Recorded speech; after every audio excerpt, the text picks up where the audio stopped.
Hey everyone, this is our next video on this unit, and this is on discrimination and disfranchisement. Now, a lot of you might not know that second big word. It's not the vocab word, but we'll explain it in the notes. The essential question for today is what forms of social and legal discrimination? So social, think of people, society, groups of people. Legal, think the law, right?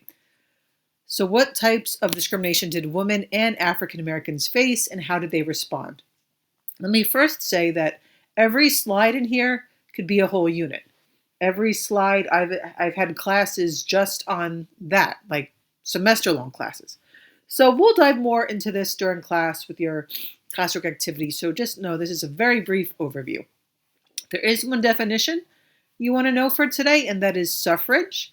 So before we start with your Cornell notes, make sure you put this on your vocab page. Even if you know that suffrage means the right to vote, put it there anyway, because there'll be a vocab word you can choose from later.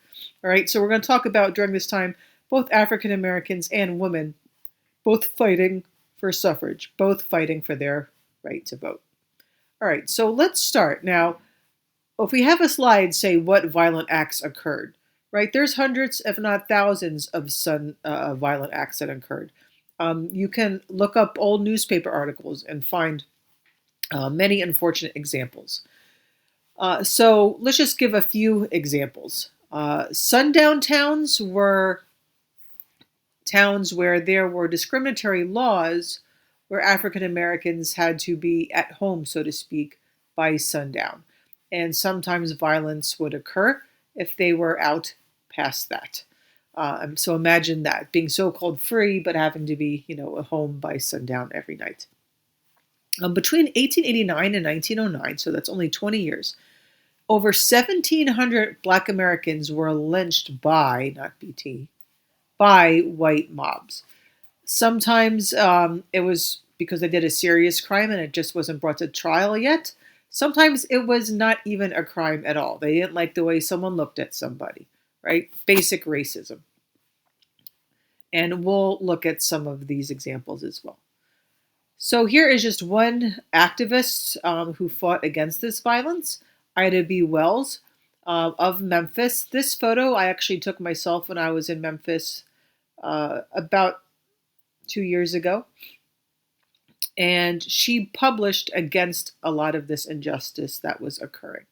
One of the things she did was just urge others to move west, to try to escape from some of this violence and help start their own communities. The West seemed in some ways more free. So what is disfranchisement? This is when you're being disenfranchised from practicing your right to vote or taking part in politics or in social groups. It prevents people from holding office. So examples would be poll taxes, like, hey, you can't vote unless you pay this tax. And many people wouldn't be able to afford that. Or a literacy test. You have to prove that you can read in order to vote. And, for years and years, these didn't exist. But then once Black men had the right to vote, they were put in place to help prevent them from voting. And at first, in the beginning of Reconstruction, there was some big movement in political participation. For example, in North Carolina, 11 African Americans served on the state Senate and 43 in the House. Here, look at this other typo. I was doing this at like midnight last night, all right? With a sleeping baby in my arms. 1877 and 1890. So this here is from Henry Epps, who was one of those men, born in 1830. Says, never went to school a day in his life, but by his own exertions has secured a very fair education. Just reflect on that. Someone being denied education, but fighting so hard to live and to learn on their own. So makes you value your opportunities a little bit more, right? But you also see here how these examples like literacy tests and poll taxes impacted, because at one point you have 70% of eligible Black men voting, And, 16 years later, it's down to 11%, right? Some of these tests impacted white voters as well because some of them could also not afford the test or couldn't read. Often there were loopholes for them, being grandfathered in, so to speak. But you can see how just because something was legal didn't mean that it was just able to take place.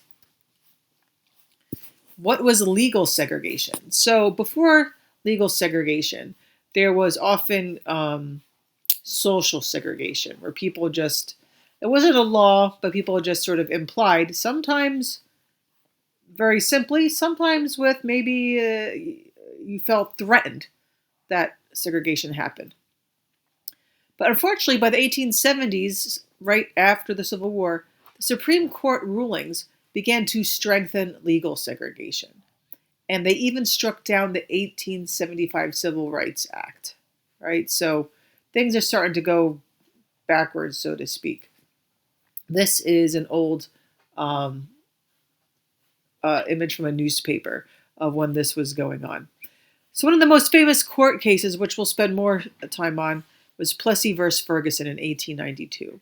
And this is when a man was removed for being in a white train car because these railroad cars kept the races separate. And like I said, there's a long story to this. We'll learn more about it. But the Supreme Court ruled that that was okay, that they could be separate as long as they were unequal. And the Supreme Court said that having these separate cars preserved public peace and good order. Well, a lot of southern states thought that they then had support from the Supreme Court, and Jim Crow laws increased after this. Right? Plessy versus Ferguson, which was not really undone until the 1950s with Brown v. Board, saying segregation of schools was illegal because if you separate it, it's inherently unequal. There's no way to really be separate and equal. How did African Americans respond? Well, they responded in countless different ways. Here's just a few. Many organized boycotts, so boycotting maybe railroad cars that did segregate them. So, years before, the 1950s bus boycotts, right? There was the emphasis on Negro enterprise, so trying to have Black businesses themselves, where they did not have to worry about such discrimination and segregation. There were business leagues created. As you see, this image on the right is from one of those business leagues. Higher education was sought. You have a lot of then what you would now call an HCBU. Historically, Black college emerged. This is one of the first, Livingston College out of Salisbury, North Carolina. And they also lobbied Southern governments.